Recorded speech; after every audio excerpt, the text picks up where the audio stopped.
Assalamualaikum warahmatullahi wabarakatuh. Waalaikumsalam warahmatullahi. Bismillahirrahmanirrahim.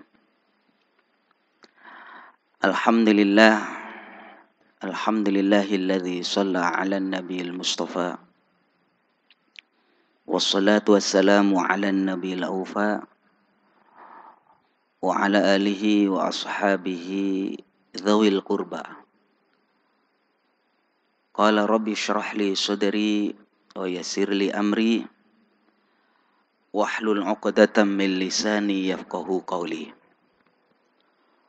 Shadaqallahul azim wa ballagha rasuluhun nabiyul karim wa nahnu ala dzalika minasyahidin. Para jemaah sekalian, dalam kajian dialog zuhur pada kali ini kita akan berdiskusi terkait dengan tradisi Muslim Indonesia dalam perspektif ahli hadis. Kenapa ini harus dijelaskan para jemaah sekalian? Karena kita tahu banyak tradisi amaliyah yang dilakukan umat Islam di Indonesia yang baik dan perlu dijelaskan dasar-dasar pengambilan hukumnya. Kita selalu terkonsentrasi kepada dasar pokok daripada istimbatul ahkam adalah Al-Quran, Al-Hadis, Ijma' dan Qiyas. Saudara-saudara sekalian, hanya saja karena tradisi kita, para ulama dengan segala kearifan dan ketawaduannya menjelaskan sesuatu dengan sangat mudah dan gamblang melalui pandangan-pandangan ulama, melalui kitab-kitab fikih yang dipelajari di majelis-majelis ta'lim dan di pesantren-pesantren. Kadang kajian hadisnya bukan ditinggalkan tetapi sengaja tidak dibaca karena untuk memudahkan pemahaman kepada masyarakat. Tetapi kemudian ada orang yang usil, seakan-akan amaliyah-amaliyah yang dilakukan oleh umat Islam tidak berdasarkan apa yang diajarkan oleh Rasulullah Sallallahu Alaihi Wasallam. Karena itu penting kita jelaskan walaupun waktunya singkat. Ada saudara-saudara sekalian, kita melihat tradisi di Indonesia seperti Asyura, selamatan, yasinan dan sebagainya lah, nanti kita bahas satu-satu. Saudara-saudara sekalian, anjuran mengikuti tradisi itu boleh ya, selama tidak dilarang agama. Selama tidak dilarang agama. Al-Imam Ibnu Muflih Al-Hambali mengutip dalam kitabnya Al-Adabus Syar'iyah juz 2 halaman 447. Beliau mengatakan demikian. Bismillahirrahmanirrahim. La yanbaghil khuruj min 'adatin nas illa fil haram. Beliau mengatakan la yanbaghil khuruj, tidak seharusnya kita keluar dari kebiasaan masyarakat. Kebiasaan masyarakat di Indonesia apa? Enggak usah keluar sudah. Illa fil haram, kecuali tradisi itu menyangkut perbuatan haram. Jadi jangan dikit-dikit karena enggak ada di zaman Nabi lantas langsung mengatakan haram, apalagi dengan teganya mengatakan bid'ah, dhalalah, finar, itu ngeri kita.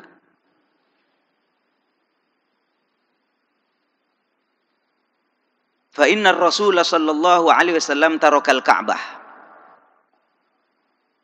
Karena sesungguhnya Rasulullah sallallahu alaihi wasallam meninggalkan Ka'bah, dalam pengertian meninggalkan itu meninggalkan Ka'bah sebagaimana adanya pada saat itu. Padahal bangunan semestinya tidak seperti itu. Ya. Kenapa dibiarkan sama Rasulullah padahal sejatinya tidak seperti ini? Awal dibangun oleh Nabi Ibrahim alaihissalam bentuknya tidak seperti ini. Dibiarkan oleh Nabi. Katanya beliau, laula hidthanu qaumika bil jahiliyah. Wa qala Umar laula ayuqala Umar zada fil Qur'an lakatabtu ayatar rajam. Ini termasuk Rasulullah mengatakan, ini Nabi Muhammad memang sengaja membiarkan tradisi di mana Ka'bah itu sejatinya tidak seperti itu, dibiarkan sama Nabi. Kenapa? Takut ada omongan di belakang. Dikirain saya mengubah-ubah ajaran yang sudah ada. Pernah satu ketika Sayyidina Umar mengatakan semacam ini, laula ayyuqala Umar zada fil Qur'an lakatabtu ayatar rajam. Ayat rajam di dalam Al-Qur'an secara khusus tidak ada, tetapi Sayyidina Umar mengatakan, kalau saya tidak khawatir menambah-nambah Al-Qur'an, saya akan tambahi ayat rajam di dalamnya. Ayat yang berkaitan dengan hukuman rajam. Wa taraka Ahmad ar-rak'ataini qabla al-maghrib liingkarin nas lahuma. Ada tradisi di satu kampung, Imam Ahmad mengatakan, saya tidak sholat 2 rakaat qabla al-maghrib. Kalau di sini sholat nggak, Pak Ustaz? Sholat ya. Qabliyatul maghrib biasanya sholat. Ada satu daerah tidak sholat. Lah Imam Ahmad itu tidak sholat qabliyatul maghrib 2 rakaat. Kenapa? Liingkarin nas lahuma. Karena masyarakat di sana ingkar. Tidak ada itu sholat qabliyatul maghrib. Jadi sangat arif sekali. Ini kalau saya kutip di dalam kitab Al-Adabus Syar'iyah. Wa dzakara fil fusul 'anil rak'ataini qabla al-maghrib. Padahal di dalam kitab-kitab yang lain dijelaskan bahwasanya qabla al-maghrib itu sunat. Ini sehubungan masyarakat di situ tradisinya tidak sholat qabla al-maghrib, ditinggalkan sama beliau. Wa fa'ala dzalika Imamun Ahmad tsumma tarakahu wa i'tadzara bi tarkihi bi an qala ra'aitun nas la ya'rifunahu. Beliau menegaskan, kenapa Imam engkau tidak sholat qabliyatul maghrib padahal itu disunatkan? Beliau menjawab, ra'aitun nas la ya'rifunahu, aku melihat masyarakat tidak mengerti, belum tahu hukumnya. Mereka mengingkari ini. Sama seperti saya pernah satu ketika ustadz saya itu sholat, kemudian di dalam sholat itu ada baca surat As-Sajdah waktu Jumat. Saya masih jadi ustadz baru-baru lah di kampung itu. Tahu-tahu saya sholat pakai surat As-Sajdah. Di tengah-tengah itu kan ada sujud tilawah. Iya, sujud tilawah. Buat saya tidak ada masalah, cari kitabnya gampang itu. Sujud tilawah di dalam sholat ya disunatkan kan. Apalagi ketika kita membaca surat As-Sajdah itu. Tetapi karena belum ada sosialisasi, masyarakat tidak ada, justru apa yang saya amalkan itu membawa fitnah bagi masyarakat. Banyak orang protes kepada saya, ini kiai aliran sesat katanya.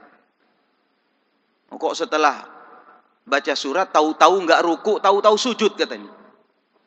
Lah ini saudara-saudara sekalian, mengapa kesimpulannya apa yang saya sampaikan? Anjuran mengikuti tradisi selama tidak dilarang agama.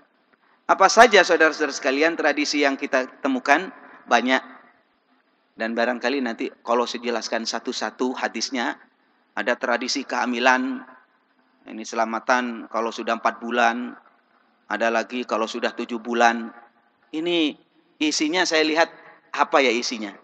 Isinya itu ya baca Quran, baca doa, ngundang ustadz. Nah, kadang-kadang ada yang bertanya, Kiai, ada nggak keterangannya di dalam hadis katanya? Begitu.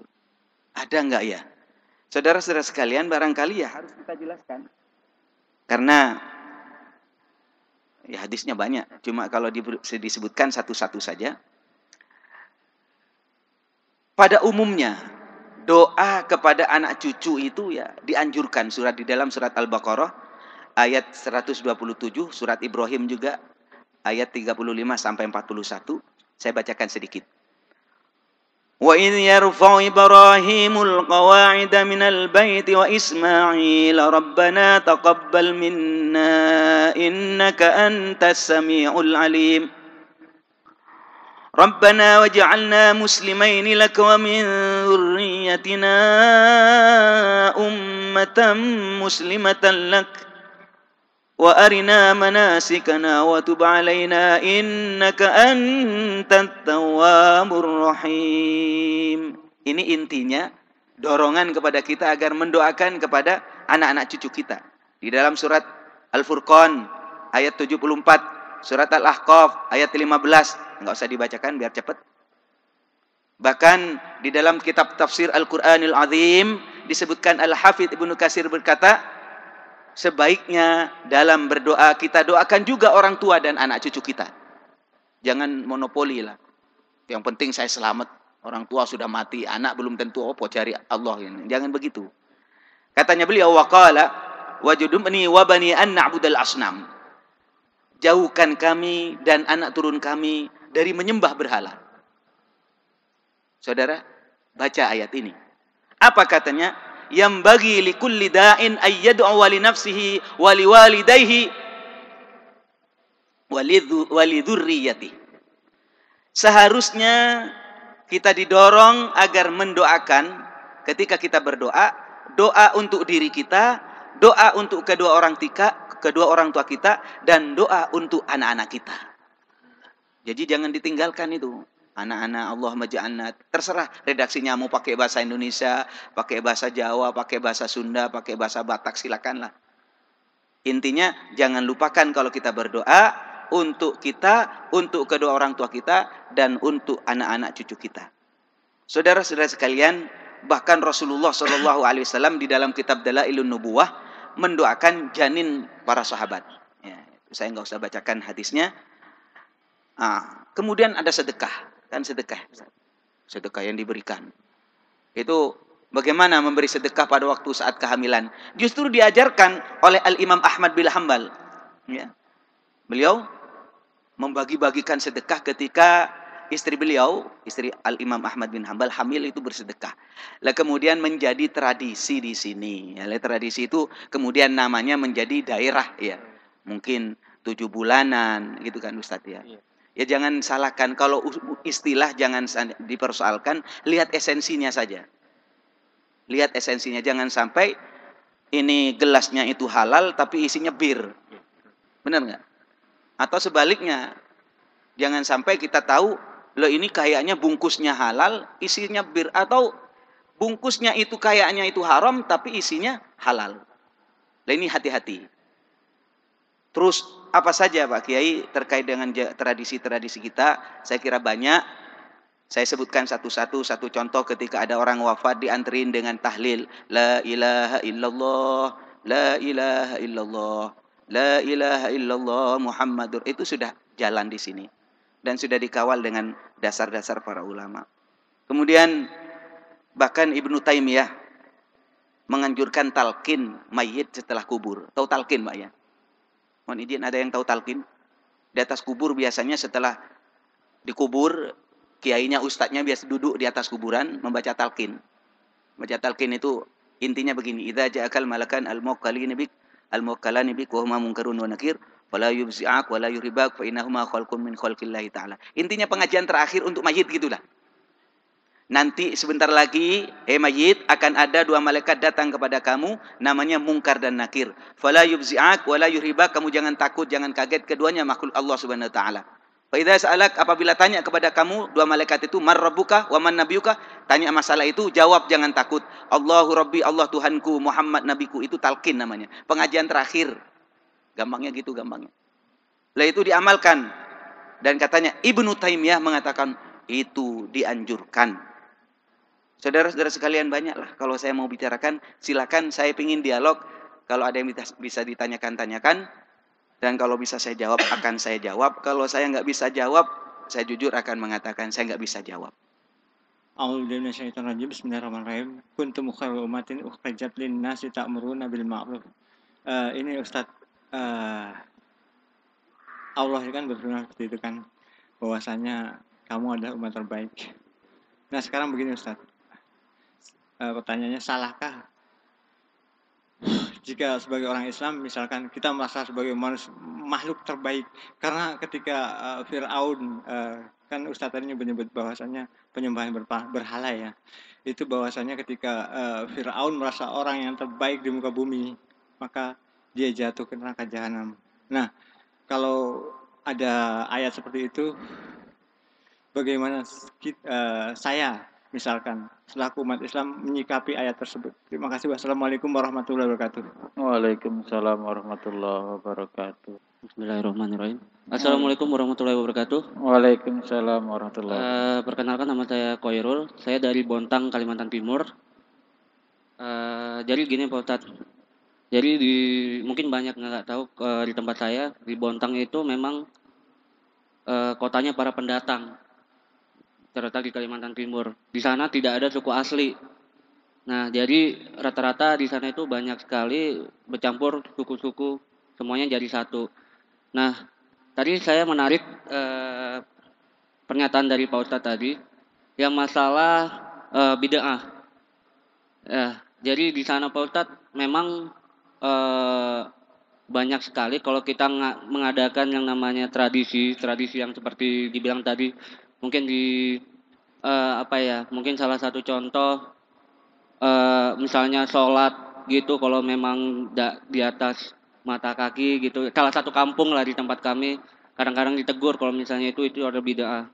Terkadang juga di kubur, kita ziarah kubur, kita terlalu mengover lah, ibarat kata sambil baca tahlil, sampai seperti yang tadi Bapak bilang, itu juga kami dianggap bid'ah.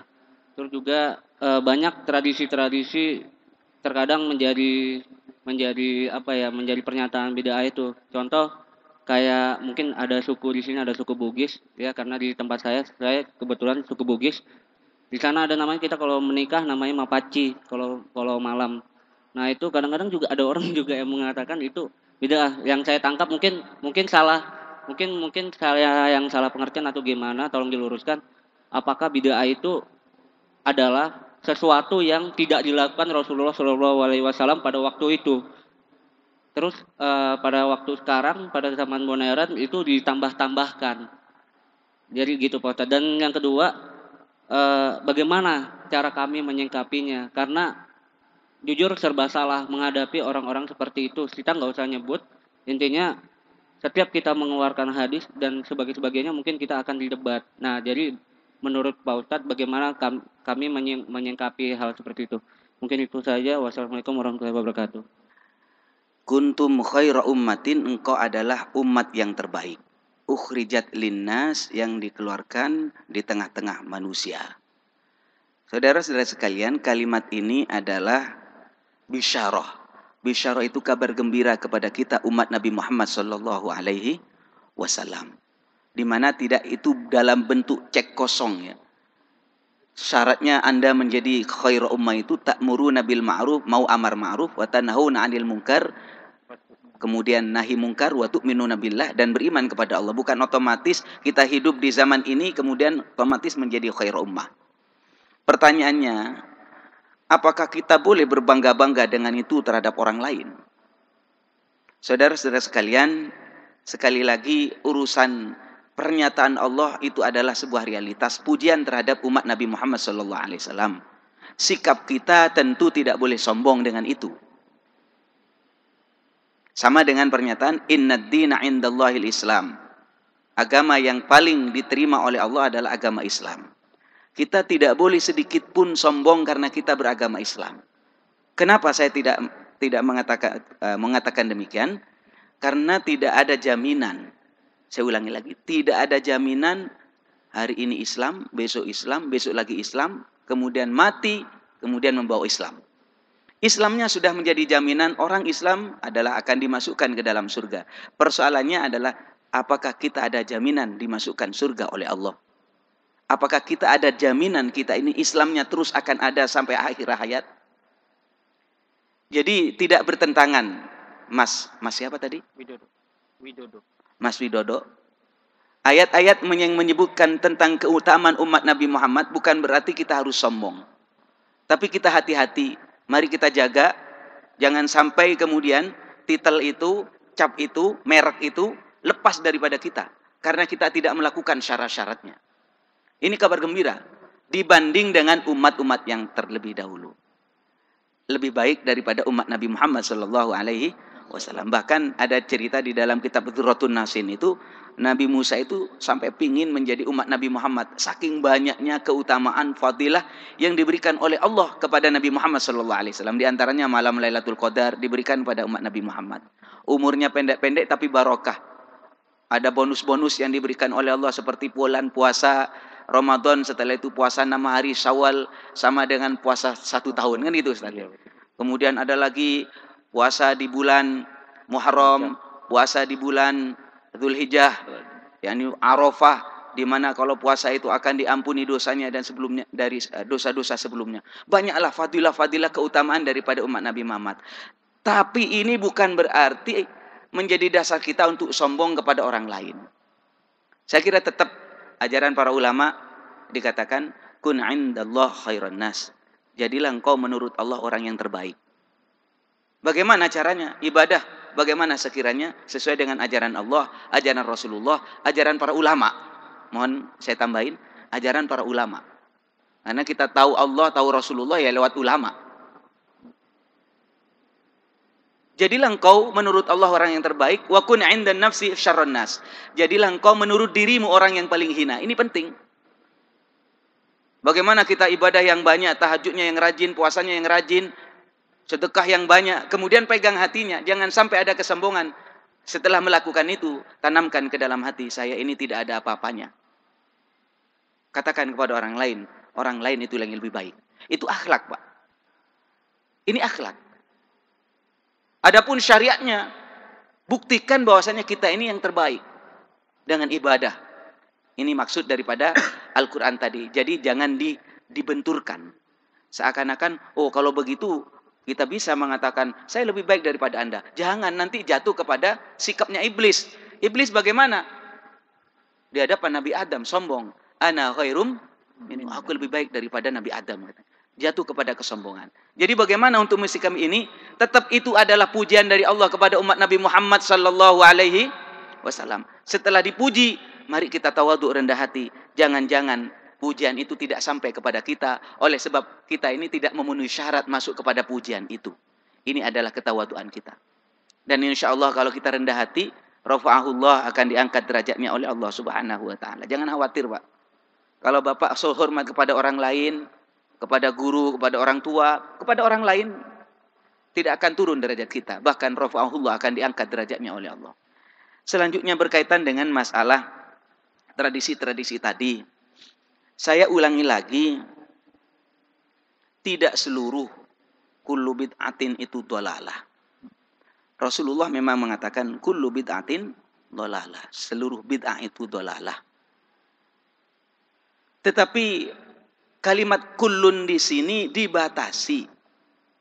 Karena realitasnya banyak amaliyah-amaliyah setelah ini bahkan dilakukan oleh sahabat, dilakukan oleh para ulama, tidak diamalkan oleh Rasulullah. Saya garis bawahi, bid'ah itu amal yang dilakukan yang tidak ada contohnya sebelumnya. Itu namanya bid'ah. Sehingga Allah Subhanahu wa taala disebutkan mempunyai sifat al-badi'. Badi' itu pencipta tanpa contoh sebelumnya. Kalimat bid'ah ini mayoritas bid'ah dhalalah. Rata-rata bid'ah dhalalah. Tetapi jangan digeneralkan. Karena pada realitasnya banyak hal-hal yang baru yang tidak ada di zaman Rasulullah Shallallahu Alaihi Wasallam, tetapi isinya, kontennya baik. Satu contoh, apa yang dilakukan oleh Sayyidina Umar radhiyallahu anhu. Sayyidina Umar melihat ada orang sholat tarawih sendiri-sendiri, kemudian diperintahkan oleh Sayyidina Umar, jangan sendiri-sendiri, ayo sholat berjamaah saja, sholat tarawih lo ya, nggak ada di zaman Nabi itu. Kemudian Sayyidina Umar mengatakan, ini sebaik-baiknya bid'ah ini. Imam Nawawi menyikapi hadis kullu bid'atin dhalalah itu, beliau menegaskan hadis ini adalah hadis yang umum. Anda jangan kaget, kalimat kul tidak selalu bermakna keseluruhan, bisa bermakna sebagian. Ada cerita di zaman Nabi Musa alaihissalam ya, dengan Nabi Khidir alaihissalam, itu pernah satu ketika Nabi Musa itu merusak perahu. Kulla safinatin ghasba. Ada perahu dirusak, ada perahu dirusak, ada perahu dirusak. Kalimatnya itu kulla safinatin wasba. Seluruh perahu itu dirusak oleh Nabi Khidir, mohon maaf, Nabi Khidir alaihissalam. Saudara-saudara sekalian, kalimat kul ini ternyata tidak semua perahu. Yang dimaksud perahu saat itu yang dirusak oleh Nabi Khidir adalah perahu yang bagus-bagus.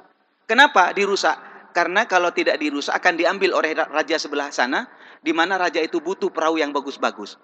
Itu menunjukkan kalimat kul itu tidak menunjukkan seluruh, tetapi bermakna sebagian. Karena itu para ulama mengatakan bahwasanya hadis ini ditaksis. Ditaksis itu diarahkan dengan hadis man sanna sunnatan hasanatan falahu ajruha wa ajru man amila biha dan seterusnya. Barang siapa membuat amal memberi sunnah atau contoh, sunnah itu contoh yang baik, maka dia akan mendapatkan pahala dan pahala orang yang melakukan setelahnya. Ini saudara-saudara sekalian. Kemudian banyak di bawahnya itu. Kalau Anda teliti imam-imam madhab kita melakukan banyak amalia-amalia yang tidak dicontohkan oleh Rasulullah SAW. Tetapi bukan berarti kemudian kita baru-baru tahu Islam langsung dituduh, oh Imam Syafi'i karena waktu sujud beliau itu membaca istighfar yang panjang tidak diajarkan sama Nabi, kemudian bid'ah dolalah. Tidak. Terus bagaimana rumusannya? Karena terlalu banyak masalah-masalah yang harus kita jawab. Tradisi ini, tradisi itu. Begini. Kamusnya begini. Rasulullah memerintahkan. Kalau diperintah sama Nabi, bagaimana anjurannya? Fa'tu minhu mastata'tum. Kerjakan sebisanya. Wa idza apabila aku itu melarang, fantahu. Tutup. Jangan sampai dilakukan sedikit pun. Tidak ada kerjakan, tinggalkan sebisanya. Tidak ada itu. Tapi kalau dilarang, tinggalkan. Saudara-saudara sekalian, sekarang jelas, kalau diperintah itu kerjakan sebisanya, kalau dilarang, tinggalkan. Tidak ada tawaran. Sekarang pertanyaan, kalau ditinggal sama Nabi? Contohnya apa Pak? Banyak. Yasinan malam Jumat. Pengajian macam begini. Hari ini nih.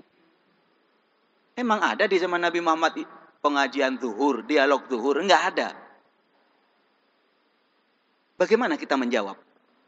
Maka lihat kontennya, lihat isinya. Kalau isinya tidak melangkahi kepada syariat, boleh itu. Pokoknya sekarang kita bikin yasinan hari Minggu. Hari Minggu tidak ada di zaman Nabi Muhammad. Kita baca surat Al-Kahfi dianjurkan hari Jumat. Kok baca surat Al-Kahfi dibaca hari Sabtu umpama? Apa dilarang? Otomatis tidak. Nah, saya ingin menegaskan, kalau diperintah kerjakan sebisanya, kalau dilarang tinggalkan. Kalau tidak diperintah dan tidak dilarang tapi ditinggal sama Nabi, maka rumusannya lihat kontennya, lihat isinya. Saya kira itu Pak, bukan jadi nanti akan terjadi merajalela Pak Kiai, kemaksiatan. Tidak akan macam ini. Rasulullah menjamin la tajtami ummati 'alad dhalalah. Umatku tidak akan bersepakat di dalam kesesatan. Pasti nanti ada yang mengingatkan kiai-kiai itu. Jadi jangan sampai kemudian pokoknya nggak ada di Arab, nggak ada di zaman Nabi, neraka. Jangan gitu Mas. Ya, bijaklah menghadapi tradisi-tradisi di Indonesia. Karena bagaimanapun juga tradisi itu lahir dari proses yang panjang. Para ulama terus mengawal. Kalau kira-kira kebablasan satu contoh ini masuk ke Gunung Kawi umpamanya, minta di sana, masuk ke pantai selatan, nyelulup di situ, kemudian membuang sial. Saya cari kitab-kitabnya, nggak ada yang nggak bisa. Jangan mengatasnamakan agama Islam. Kalau sudah begitu, kalau sudah terlampau jauh, kemudian diukur dengan kitab-kitab Al-Quran maupun hadis atau perkataan ulama tidak ada yang bisa membenarkan, ya kita harus dalam masalah ini tegas. Bahasa saya, la yungkarul mukhtalafih. Tidak usah diingkari sesuatu yang masih khilafiyah. Talqin tidak talqin, benar kan? Kunut tidak kunut. Benar enggak? Ziarah kubur tidak ziarah kubur, usolli tidak usolli. Udah jangan ribut. La yungkarul mukhtalafih, masalah khilafiyah jangan diingkari. Wa innama yungkarul mujma' alaih, yang wajib kita ingkari kalau menyangkut masalah mujma' alaih yang sudah disepakati oleh ulama. Satu contoh umpamanya ada orang ngaku Islam tapi ngaku nabinya bukan Nabi Muhammad tapi Mirza Ghulam Ahmad, yang angkat tangan lah Pak. Nggak bisa ini, nggak bisa. Jangan toleran begitu. Kalau masih ngaku Islam ya nabi terakhir adalah Nabi Muhammad begitu. Umpamanya ada yang mengatakan Mekah itu bukan ada di Ka'bah itu bukan di Mekah, tapi Ka'bah itu ada di Irak umpamanya. Ya kita harus angkat tangan. Akan muncul, terus akan muncul. Tidak akan henti-henti nanti ujian-ujian, macam-macam ujian akan dihadapkan kepada umat Islam. Kita harus hati-hati. Ya, semacam ini jawaban kami. Ada hal yang kurang berkenan, mohon maaf. Apabila ada kebenaran datangnya dari Allah, apabila salah itu adalah kekhilafan kami. Mohon maaf, kami kembalikan kepada moderator. Assalamualaikum warahmatullahi wabarakatuh. Waalaikumsalam warahmatullahi wabarakatuh. Bahwa ada sebuah ungkapan tradisi masyarakat Indonesia di sebuah pulau Minang mengatakan adab bersandi syara, syara bersandi kitabullah wa sunnah.